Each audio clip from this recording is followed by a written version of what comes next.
Welcome back to another season preview on SJHL.ca. My name's Jeromy Corrigan, the new media manager for the Saskatchewan Junior Hockey League, and this season preview is presented by the Saskatchewan Construction Safety Association.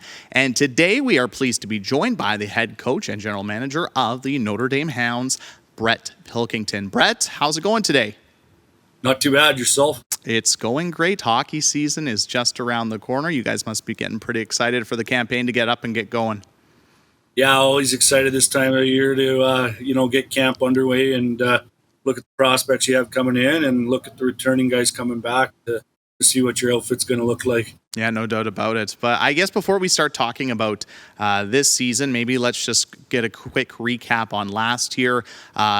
The Hounds finishing 8th in the Saskatchewan Junior Hockey League, facing off against the Estevan Bruins in the playoffs, falling out in 5 games, but a pretty tight series despite Estevan being the number 1 seed. When you look back at last year, what can you kind of take away from the 2021-2022 season?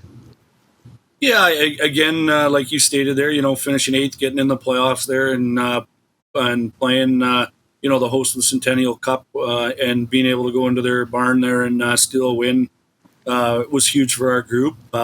Looking back on it, I wish as a group we had a little bit more depth in the playoffs there that potentially could have extended that series a little bit further. But at the end of the day, our league's a development league, and the focus of our program is to move our players onto the next level, wherever that might be. And I think we had a very successful season on that end. But getting that playoff experience, kind of like you touched on, maybe just speak to how valuable that is for all your returning players coming back for this year. Yeah, for the guys we have coming back to have a little taste of what the SJHL playoffs are all about. I think they'll be a little bit more hungry going into this year, and we've had some guys around the facilities this summer, and they're really pushing and talking about it, and you get the sense that they're here to make a run this year coming up. Now, what about the off season? It has been, the summer's gone, but how has it been for you guys as an organization and kind of just getting your roster ready for this coming year? Yeah, I mean, we made some changes to our staff here. We got a new assistant coach here, Dion Antison, and we brought on our goalie coach from in-house here that was here last year, but brought him a little closer into the fold, Billy Clark, that, he'll work with our goalies quite a bit this year. And, from that standpoint, I think we made moves in the right direction to get the guys behind the bench in the right frame of mind to coach a product that our fans will be really wanting to watch night in and night out. Now, speaking of that, when you look at your roster for this upcoming season, maybe who are some players that you kind of expect to make a big step in their development for the 2022-2023 season that maybe fans should be paying attention to?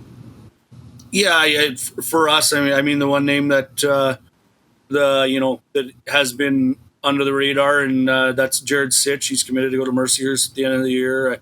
I think you'll see big strides from him this year, where he'll come into a full leadership role and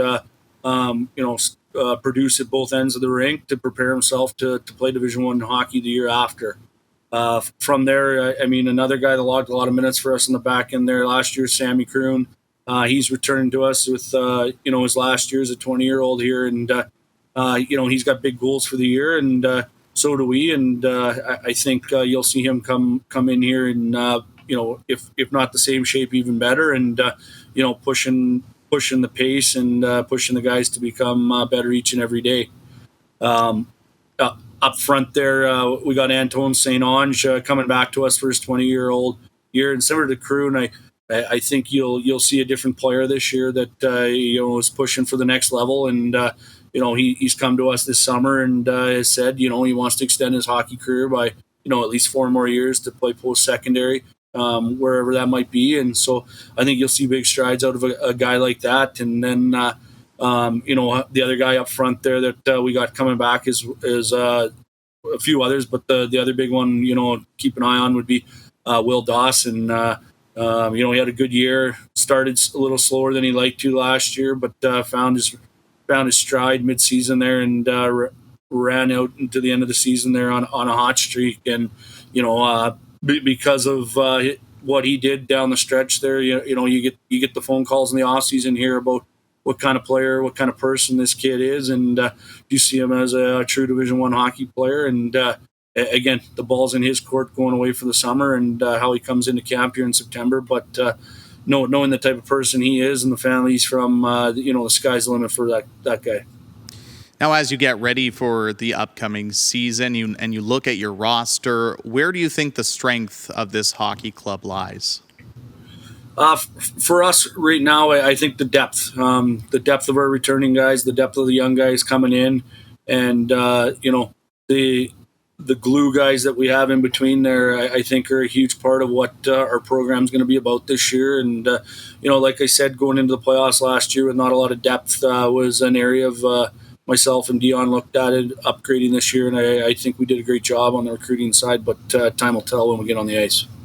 Now, when you look at this year, what are your expectations going into this year? You mentioned getting into the playoffs last year, getting that experience. Is the expectation slowly moving up the standings and try to make a bigger impact come the playoffs? Yeah, for us, obviously the playoffs are a goal. At the end of the day, we're a development league, and number one thing for myself and our program here is to move kids on to the next level, wherever that might be. And we want to take the kids we have for the time we do and develop them to be the best people and players at the same time. So, again, our number one goal is to open up doors for our players at the next levels, and I think that will be a big focus for us going in here in September.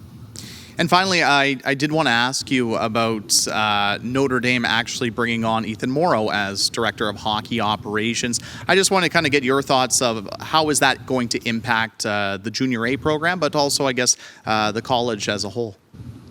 Yeah, again, bringing on a guy like Ethan doesn't need an introduction at all. 17 years in the NHL, connected out, all over the world, and we're the C for the Oilers there for a while, and he's a hockey mind, hockey body, and comes to work each day at the rink here, and just you see the passion leak out of him each and every moment of every day. And so I think having players on campus here that see an ex-NHL resume like that will only better the program, and when looking at the junior team, I think it will do the same. Yes, a big addition, to say the least. Brett, thank you so much for your time, and best of luck this season. Thanks for having me. That is head coach and general manager of the Notre Dame Hounds, Brett Pilkington. And the Notre Dame Hounds season will kick off on Saturday, September 17th, when they visit the Humboldt Broncos, which will kick off a home-and-home set between the two clubs.